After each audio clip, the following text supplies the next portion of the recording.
As the ex-royal Meghan Markle and one-time Prince Harry lost out again, and how? Hi, good morning, Neil Sean here in the heart of London. Lovely to see you today. And of course, we've got a busy breaking royal story as ever. Now, if like me, of course, you recently enjoyed that wonderful carol service, which was organised by, of course, the Duchess of Cambridge, otherwise known around the world in certain places, I often say here on the show, as Kate Middleton. What a spectacular event it was.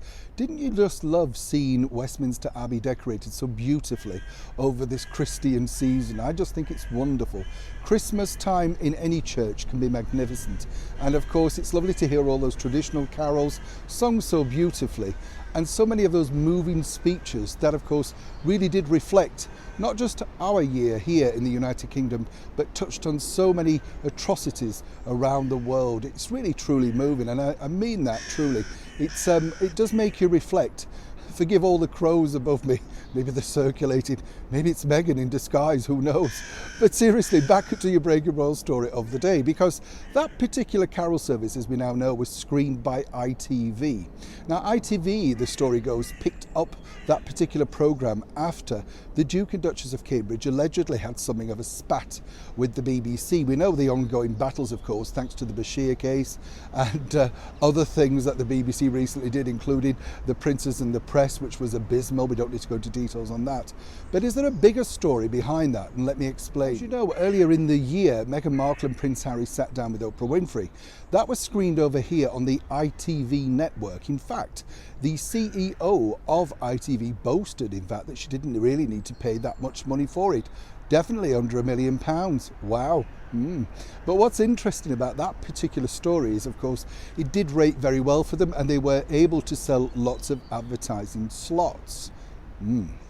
Now, here's the inside track, because I was told, and as ever we have to say allegedly, that there were plans to put out a re-edited version of that interview with some scenes that we'd never seen before. Shall we say missing bits, a special edition, whatever you want to call it. Now suddenly that's all been scrapped. You get the picture here? Now, what's interesting to note is it was sort of scrapped once, of course, it got to the ears inside palace walls. Now, this would have been extremely bad taste, of course, by ITV to actually rethink about putting the interview out. After all, it caused so much heartache, of course, for Our Gracious Majesty the Queen and other senior members of the British monarchy. And it would have been foolish, wouldn't it, really, given the fact that they'd been bestowed that carol service by the Duke and Duchess of Cambridge. But the bigger picture could be this.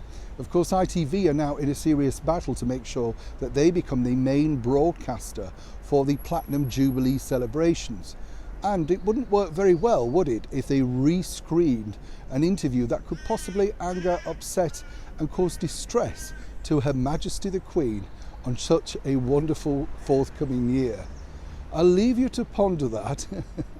Well, of course, you can let me know exactly what you think to this particular story in the comments below. As ever, we like to be fair and balanced on the show, and we like to tell you exactly what we find out first, bringing it exclusively to you long before it's picked up in your newspapers, online and other channels. Neil Sean in the very heart of London.